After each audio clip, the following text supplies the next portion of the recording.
Hello everyone, आप देख रहे हैं चैनल अमीन इन्फो। आज की इस वीडियो में हम नेशनल एजुकेशन पॉलिसी 2020 को थोड़ा बहुत समझने की कोशिश करेंगे। अब इस वीडियो में मैं हर पॉइंट डिस्कस नहीं कर सकता। जितने भी पॉइंट मैं डिस्कस करूंगा एज़ पर माय कैपेबिलिटी और एज़ पर माय नॉलेज ही मैं डिस्कस करूंगा। ऐसे पॉइंट जिसको मैं ज़्यादा आपको नहीं बता सकता उस बारे में, तो उसके बारे में मैं डिस्कशन नहीं करने वाला हूँ। लेकिन फिर भी मैं कोशिश करूँगा जो भी की हाईलाइट हैं इस पॉलिसी की उसको डिस्कस करने की। तो सबसे पहले हम यहाँ पे बात करते हैं हायर एजुकेशन की, यानी कि स्कूल के बाद जब आप कॉलेज लेवल पर जाते हो तो उसमें क्या क्या चेंजेस हुए हैं। अब दोस्तों, चेंजेस की पहले अगर मैं बात करूँ तो इसके अलावा एक और चीज़ मैं आपको बता दूँ कि काफ़ी बच्चे हमारे चैनल पर एसओएल के हैं, ओपन स्कूलिंग के हैं, दिल्ली यूनिवर्सिटी के। तो वो बच्चे पूछ रहे थे कि क्या ये पॉलिसी हम पर भी लागू होगी, क्या ये पॉलिसी इस साल से लागू होगी, कब से लागू होगी। देखिए, इसका आंसर हमारे पास नहीं है। ये पॉलिसी पहले दोनों पार्लियामेंट में जाएगी, वहाँ पर इसका डिस्कशन होगा। उसके बाद प्रेसिडेंट के सिग्नेचर के बाद ही ये पॉलिसी को इम्प्लीमेंट किया जाएगा। और इस पॉलिसी में काफ़ी सारे पॉइंट ऐसे हैं जो इमीडिएट इफेक्ट में इम्प्लीमेंट नहीं किए जा सकते।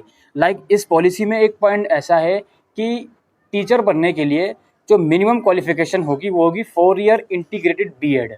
और ये जो 4 ईयर इंटीग्रेटेड बीएड को 2030 तक मिनिमम एजुकेशन क्वालिफिकेशन बनाने की ज़रूरत है फॉर टीचर के लिए। तो बहुत से पॉइंट ऐसे हैं जिनको लॉन्ग टर्म के लिए डिसाइड करा गया है। तो पहले हम डिस्कस करते हैं हायर एजुकेशन में। तो यहाँ पर एक मल्टी एंट्री एंड एग्ज़िट का ऑप्शन लाया गया है। इसका मतलब दोस्तों ये है कि ग्रेजुएशन आपकी 3 या 4 साल की होगी और मास्टर्स 1 या 2 साल की। और इसके अलावा आप अगर चाहो तो ग्रेजुएशन बीच में अगर आपको छोड़नी हो 1 साल के बाद, तो 2 साल के बाद, तो वो आप छोड़ सकते हो। और आप 1 साल के बाद अपनी ग्रेजुएशन छोड़ दोगे तो आपको सर्टिफिकेट डिग्री मिल जाएगी। और अगर 2 साल के बाद छोड़ दोगे तो आपको डिप्लोमा मिल जाएगा। और अगर आप 3 साल की ग्रेजुएशन करोगे तो आपको बैचलर डिग्री मिलेगी। 4 साल की जो ग्रेजुएशन इन लोगों ने रखी है वो उन लोगों के लिए रखी है या फिर उन कैंडिडेट, उन बच्चों के लिए रखी है जो रिसर्च की फील्ड में जाना चाहते हैं, जो पीएचडी करना चाहते हैं। तो उनके लिए ये ऑप्शन है कि आप 4 साल की ग्रेजुएशन करिए। 4 साल की ग्रेजुएशन करने के बाद आपको बैचलर डिग्री विद रिसर्च मिलेगी। ठीक है, जो चौथा साल जो होगा उस साल में रिसर्च के ऊपर आपका फोकस रहेगा। और अगर आप 4 साल की ग्रेजुएशन करते हैं तो मास्टर्स आपकी 1 साल की होगी। ठीक है, इसके अलावा दोस्तों हायर एजुकेशन में यहाँ पे मैं एक और चीज़ आपको बता दूँ कि एमफिल डिसकंटिन्यूड हो चुकी है। जो बच्चा पीएचडी करना चाहता है तो वो बच्चा 4 साल की ग्रेजुएशन करेगा, फिर मास्टर्स करेगा, फिर डायरेक्ट वो पीएचडी कर सकता है। ठीक है, तो इसके अलावा यहाँ पर दोस्तों जो है नेशनल रिसर्च फाउंडेशन, यहाँ पे जो हायर एजुकेशन में जो एक और मेन चीज़ जो की हाईलाइट है, जो कि बताई जा रही है एजुकेशन पॉलिसी के अकॉर्डिंग, वो ये है कि रिसर्च की फील्ड में ज़्यादा फोकस लाने की कोशिश करेंगे। अगर कोई बच्चा रिसर्च की फील्ड में जाना चाहता है तो उस बच्चे को सरकार द्वारा किस तरीके से मदद पहुंचा सकती है सरकार, उसको फोकस करने की सरकार की कोशिश है। इसके लिए नेशनल रिसर्च फाउंडेशन बनाने पर ज़्यादा जोर दिया जाएगा, जिसके थ्रू बच्चे रिसोर्सेज ले सकते हैं सरकार से इन टर्म्स ऑफ मनी या इन टर्म्स ऑफ कुछ भी तरीके का रिसोर्सेज सरकार से ले सकते हैं अगर कोई बच्चा रिसर्च की फील्ड में जाना चाहता है तो। इसके अलावा यहाँ पे इंटरनेशनलाइजेशन ऑफ एजुकेशन, अब ये एक ऐसा पॉइंट है जिसको पर्सनली मेरे को ज़्यादा समझ में नहीं आया। जितना मुझे समझ में आया वो मैं आपको बता देता हूँ कि इंडिया के अंदर foreign universities, top foreign universities जो हैं, यानी कि इंडिया के बाहर अलग कंट्रीज़ की यूनिवर्सिटीज़, उनको इंडिया के अंदर ऑपरेट करने का मौका मिलेगा। और same goes for Indian universities. ऐसी इंडियन यूनिवर्सिटीज़ जो काफ़ी अच्छी यूनिवर्सिटीज़ हैं, उनके पास अपॉर्चुनिटी है कि वो बाहर की कंट्रीज़ में जाके ऑपरेट कर सकते हैं। ठीक है, ज़्यादा अगर आपको पढ़ना है तो आप गूगल पे सर्च करके भी इसको ठीक से पढ़ सकते हैं। इसके अलावा single regulation of higher education, higher education को रेगुलेट करने के लिए सिंगल बॉडी बनाई जाएगी एक्सेप्ट फॉर लॉ और मेडिकल। लॉ और मेडिकल को अगर हम छोड़ देते हैं तो सिंगल बॉडी बनाई जाएगी हायर एजुकेशन के लिए।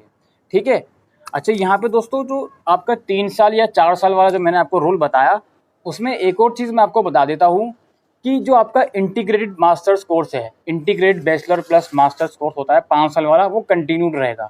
ठीक है, वो अगर आप करना चाहते हो तो बिल्कुल कर सकते हो।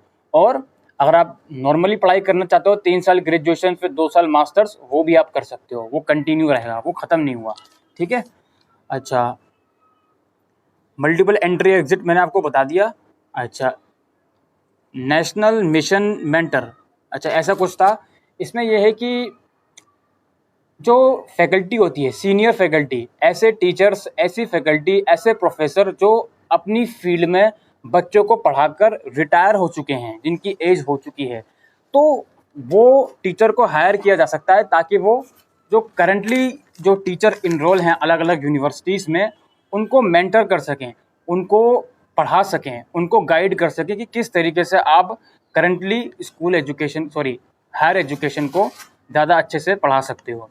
और बाकी दोस्तों यहाँ पे जो मेन फोकस है वो ये भी है कि जो मल्टी डिसिप्लिनरी अप्रोच है उसको बढ़ावा दिया जाए, वोकेशनल अप्रोच है उसको बढ़ावा दिया जाए। वोकेशनल का मतलब आपका कारपेंटर हो गया या फिर इलेक्ट्रीशियन हो गया या फिर कुछ और आर्ट आपको सीखने की ज़रूरत है।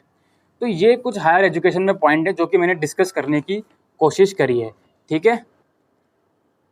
अच्छा, यहाँ पे एक और चीज़ है, टेक्नोलॉजी को बढ़ावा दिया जाएगा। एक टेक्नोलॉजिकल फोरम बनाया जाएगा जिसका नाम है नेशनल एजुकेशनल टेक्नोलॉजी फोरम।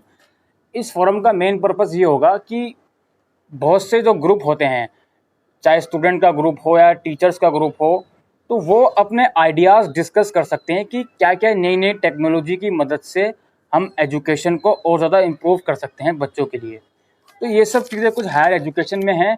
इसके अलावा भी काफ़ी सारी चीज़ें हैं, आप सर्च करके देख सकते हो। जितना मेरी कैपेबिलिटी में है मैं आपको बता रहा हूँ। यहाँ पे हम आ जाते हैं स्कूल लेवल पर। तो स्कूल लेवल की तो सबसे पहले बात करी गई है कि भाई GER, ग्रोस इनरोलमेंट रेशो 100% तक हम करेंगे 2030 तक, यानी कि 2030 तक हर बच्चे को स्कूल एजुकेशन मिलेगी। और 2025 तक ये रेशो उन्होंने 50% तक का टारगेट रखा है, यानी कि 2025 तक देश के 50% बच्चों को स्कूल एजुकेशन मिलेगी ही मिलेगी। ये टारगेट इन लोगों ने रखा है। स्कूल की अगर हम बात करें, स्कूल की थोड़ा जनरल अगर हम बात करें, तो एक बहुत ही इम्पोर्टेंट पॉइंट ये भी है जो कि काफ़ी अच्छा पॉइंट मुझे पर्सनली ऐसा लगा कि 6% देश की GDP का 6% एजुकेशन पे खर्च किया जाएगा, जो कि करंटली 1.6% है सिर्फ। तो इसको अगर ये लोग 6% ग्राउंड रियलिटी में कर ही देते हैं तो काफ़ी अच्छी बात होगी। ठीक है। अब यहाँ पे स्कूलिंग का सिस्टम बदल दिया है। स्कूलिंग का सिस्टम पहले हमारे पास था 10+2, जिसको चेंज करके कर दिया है 5+3+3+2। शुरू के 5 साल जो होंगे वो होंगे सेकंड क्लास तक, जिसमें 3 साल होंगे आपके जो आंगनवाड़ी जिसको नाम किया गया है, जिसमें आपका प्ले स्कूल होगा। उसके बाद किंडरगार्टन 1 और 2, जिसको आप बोल सकते हैं nursery and KG, then first and second. तो शुरू के 5 साल तक जो फोकस होगा वो होगा प्ले रिलेटेड लर्निंग पर, यानी कि बच्चों को पढ़ाया जाए खेल के साथ साथ, उस पर फोकस रहेगा। फिर नेक्स्ट 3 ईयर यानी कि क्लास 3 से लेके क्लास 5 तक अगेन फोकस सेम रहेगा, बट थोड़ा अपग्रेड करके बच्चों को जो क्लासरूम टीचिंग है उसकी तरफ ज़्यादा जोर दिया जाएगा। ठीक है। और न्यूमेरिकल एबिलिटी बच्चे की, यानी कि कम से कम बच्चा एडिशन, सब्ट्रैक्शन, ये सब चीज़ें तो कर सके। फिर मिडिल लेवल है जिसमें अगेन 6 से लेके 8 तक है, उस पर एक्सपेरिमेंट पर ज़्यादा फोकस किया गया है, एक्सपेरिमेंट लर्निंग पर। ठीक है। और इसके अंदर आपको मैं और चीज़ें बता देता हूँ कि क्लास 6 ऑनवर्ड जो फोकस रखा जाएगा वो रखा जाएगा वोकेशनल पर। जो भी बच्चा क्लास 6 पढ़ रहा है वो कम से कम एक पर्टिकुलर स्किल्स उसके पास हो। ठीक है। वोकेशनल लेवल पर इलेक्ट्रीशियन हो गया, या फिर आप कह सकते हो कारपेंटर हो गया, पोट्री वगैरह हो गया। और बाकायदा इन चीज़ों के लिए इंटर्नशिप भी करवाई जाएंगी बच्चों से। स्कूल के अंदर 10 दिन का एक ऐसा प्रोग्राम, 10 दिन ऐसे रखे जाएंगे जब बच्चों को बैग लेके स्कूल नहीं जाना पड़ेगा। स्पेसिफिकली वोकेशनल पर्पस के लिए वो स्कूल जाएगा साल में 10 दिन। ऐसे भी यहाँ पे रूल रखा गया है। इसके अलावा 6th ऑनवर्ड से कोडिंग का भी यहाँ पे रूल रखा गया है। जो बच्चा 6th क्लास में आएगा तो उसके लिए कोडिंग भी उसको सिखाई जाएगी। अब कोडिंग दोस्तों, कोडिंग क्या होता है, जैसे कि मैं हिंदी लैंग्वेज बोल रहा हूँ, इसी तरीके से जो कंप्यूटर है, कंप्यूटर की लैंग्वेज अलग होती है। तो कंप्यूटर की लैंग्वेज को समझने के लिए कोडिंग काम आता है। तो कोडिंग बच्चों को सिखाई जाएगी ताकि जो आज का ज़माना है ऑनलाइन डिजिटल, इसको बढ़ावा देने के लिए बच्चा सेल्फ एम्प्लॉयड हो सके। ठीक है। कुछ अपना ऑनलाइन वर्क कर सके, वेबसाइट क्रिएट कर सके। तो वो सब चीज़ें कोडिंग में होती हैं, और भी ज़्यादा चीज़ें हैं, आप नेट पे सर्च करके उसको अच्छे से पढ़ सकते हैं। ये स्कूल लेवल की मैं बात कर रहा हूँ। इसके अलावा यहाँ पे इन्होंने क्लास 5th तक होम लैंग्वेज को बढ़ावा दिया जा रहा है। फॉर एग्जांपल आप तमिलनाडु में रहते हैं तो तमिल लैंग्वेज को क्लास 5th तक बढ़ावा दिया जाएगा। और दोस्तों सिर्फ यहाँ पे क्लास 5th की बात नहीं है, एजुकेशन पॉलिसी के अंदर जो हमारे देश की लोकल लैंग्वेजेस हैं अलग अलग स्टेट की, उन पर ज़्यादा फोकस दिया जा रहा है। यहाँ पे बात कही गई है कि हम ई कंटेंट प्रोवाइड करेंगे, जो भी रीजनल लैंग्वेज है उस रीजनल लैंग्वेज का ई कंटेंट बच्चों को प्रोवाइड करेंगे ताकि बच्चे उसमें से पढ़ सकें। ठीक है, although it is not mandatory कि बच्चा क्लास 5th तक अपनी मदर टंग में ही पढ़े सारे सब्जेक्ट, ये मैंडेटरी नहीं है, लेकिन इसके ऊपर जोर दिया जाएगा। ठीक है, और हाँ यहाँ पे एक बात और है कि प्रिफर हो कि 8 तक वो पढ़े, बट मैंडेटरी 5th तक ही है, तो आप 5th तक ही मानकर चलिए। अच्छा, एक पॉइंट है early childhood care education. Early childhood care education का मतलब ये होता है 8 साल तक उम्र के बच्चे, नॉर्मली 8 साल तक के उम्र के बच्चे, आप ये समझ सकते हो 2nd या 3rd क्लास तक के बच्चे, इन बच्चों की एजुकेशन को, इन बच्चों की एजुकेशन के ऊपर ज़्यादा ध्यान दिया जाएगा। तो इसका मतलब यह है कि इन बच्चों के लिए और अच्छे पॉलिसीज़ लाई जाएंगी कि किस तरीके से अर्ली चाइल्डहुड एजुकेशन को इम्प्रूव किया जा सके। तो जैसे फॉर एग्जांपल आप डीएलएड कोर्स करते हैं या डीपीएससी कोर्स करते हैं, तो कई बार क्या होता है कि डीएलएड कोर्स को ज़्यादा तरजीह दी जाती है आज के ज़माने में कि यार हम सोचते हैं कि यार डीएलएड कोर्स करें तो ज़्यादा अच्छा रहेगा ताकि हम 8th क्लास तक की बच्चों को पढ़ा सकें।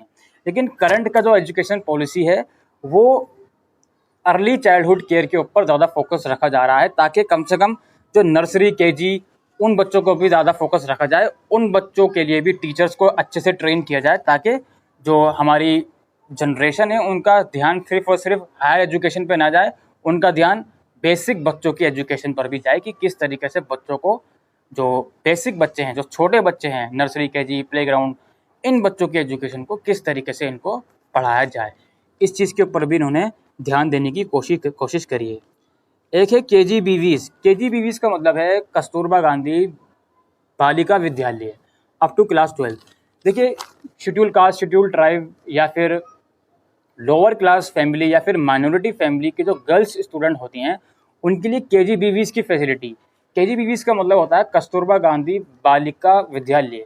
ये एक रेजिडेंशियल टाइप स्कूल होता है जहाँ पर जो कम फैमिली इनकम ग्रुप के गर्ल्स होती हैं, जो बच्चियाँ होती हैं, उनको पढ़ाने की ज़्यादा फैसिलिटी। तो इसको क्लास 12 तक इम्प्रूव करा जाएगा, बढ़ाया जाएगा, ये बात इन लोगों ने कही है। Board level difficulty, class 10th और 12th के जो बोर्ड लेवल का डिफ़िकल्टी होता है उसको कम किया जाएगा, उसकी इम्पोर्टेंस को कम करा जाएगा। ठीक है, ध्यान ज़्यादा इस चीज़ पे दिया जाएगा कि जो आप बच्चा पढ़ रहा है सब्जेक्ट, कोर सब्जेक्ट, वो किस तरीके से वो पढ़ सकता है, इस पर ज़्यादा ध्यान दिया जाएगा। और जैसे कि मैंने आपको बताया वोकेशनल स्ट्रीम को भी ये लोग इतना मतलब इम्पोर्टेंस दे रहे हैं कि बच्चा स्कूल करके निकले तो कम से कम एक स्किल उसके पास ज़रूर हो। ठीक है, तो ये सब चीज़ें हैं। हालांकि दोस्तों हमारे देश में वोकेशनल को, जैसे कि फॉर एग्जांपल कारपेंटर हो गया, तो उसको उतनी रिस्पेक्ट नहीं दी जाती अनफॉर्चुनेटली। ठीक है, अनफॉर्चुनेट चीज़ है ये, मैं बता रहा हूँ खाली अपना राय ये बात।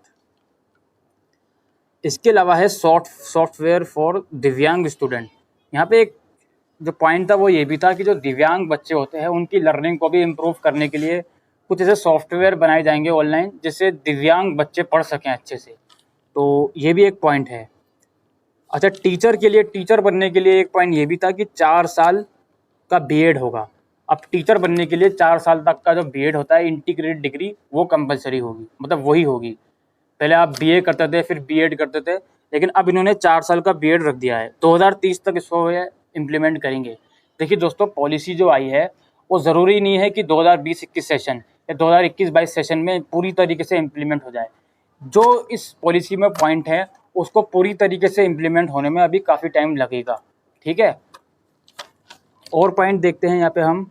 अच्छा, सबसे इम्पोर्टेंट पॉइंट जो स्कूल लेवल पर है वो ये कहते हैं कि no rigid separation among science, arts and commerce. अब क्या होता है, 10th के बाद आपने कोई भी फील्ड चूज़ करी, फॉर एग्जांपल साइंस आपने चूज़ करी, तो आप पढ़ोगे उसमें फिजिक्स, केमिस्ट्री, मैथमेटिक्स या बायोलॉजी। तो अब जो ये नई पॉलिसी आई है, इस पॉलिसी के अकॉर्डिंग अगर जो बच्चा साइंस स्ट्रीम का है उसको साइंस के अलावा अकाउंट्स में भी इंटरेस्ट है या पॉलिटिकल साइंस सब्जेक्ट में इंटरेस्ट है, तो वो उस सब्जेक्ट को भी पढ़ सकता है 11th-12th में। And same goes for commerce student. Commerce student है, अगर उस बच्चे को फिजिक्स में भी इंटरेस्ट है तो फिजिक्स भी पढ़ सकता है।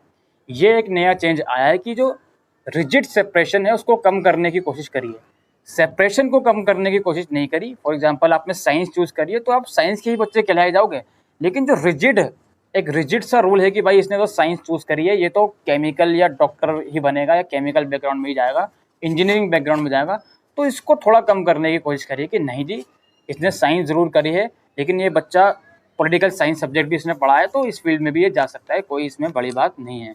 इस चीज़ को इन लोगों ने थोड़ा कम करने की कोशिश करी है। अच्छा, हाँ, यहाँ पे दोनों ही लेवल पर, चाहे स्कूल लेवल हो या हायर एजुकेशन लेवल हो, प्राइवेट और पब्लिक जो इंस्टीट्यूट हैं, लाइक प्राइवेट स्कूल और पब्लिक स्कूल, प्राइवेट यूनिवर्सिटीज़ और गवर्नमेंट यूनिवर्सिटीज़ या सेंट्रल यूनिवर्सिटीज़, इनके नॉर्म्स को सिमिलर करने की कोशिश की जा रही है। लाइक हायर एजुकेशन लेवल पे अगर हम बात करें तो प्राइवेट इंस्टीट्यूशन जो होते हैं वो मनमानी फ़ीस लेते हैं या फिर कुछ ऐसा स्ट्रिक्टनेस इस तरीके से लाते हैं वो जो बच्चों के फेवर में नहीं होती। तो इस तरीके की बॉडी तैयार की जाए जो प्राइवेट और गवर्नमेंट जो स्कूल हो या यूनिवर्सिटीज़ हो, सबके लिए स्टैंडर्ड एक ही हो। बच्चे को ये ना लगे कि यार प्राइवेट यूनिवर्सिटी में ज़्यादा तो ज़्यादा अच्छा रहता या प्राइवेट स्कूल में पढ़ता मैं तो ज़्यादा अच्छा रहता। ऐसे हालात ना हो बच्चों के, ऐसा दिमाग में बच्चों के ना आए, उसको रिड्यूस करने के लिए दोनों के नॉर्म्स सेम करने की कोशिश की जा रही है। ठीक है। अच्छा, जीईआर तो मैंने आपको बता दिया। इसके अलावा जितने भी मुझे पॉइंट ऐसे लगे जो आपको बताने चाहिए इस वीडियो में, मैंने पूरी कोशिश करी है। मुझे उम्मीद है कि आपको वीडियो यूज़फुल लगी होगी, लेकिन मुझे ये भी पता है कि सारे पॉइंट इस वीडियो में डिस्कस नहीं हो पाए हैं। जितने मुझे लगे डिस्कस करने चाहिए और जितने मेरी कैपेबिलिटी के अकॉर्डिंग डिस्कस मैंने किए, वो मैं कर सकता था, वो मैंने किए। तो उम्मीद करता हूँ आपको वीडियो यूज़फुल लगी हो तो वीडियो को शेयर करिएगा। Thank you.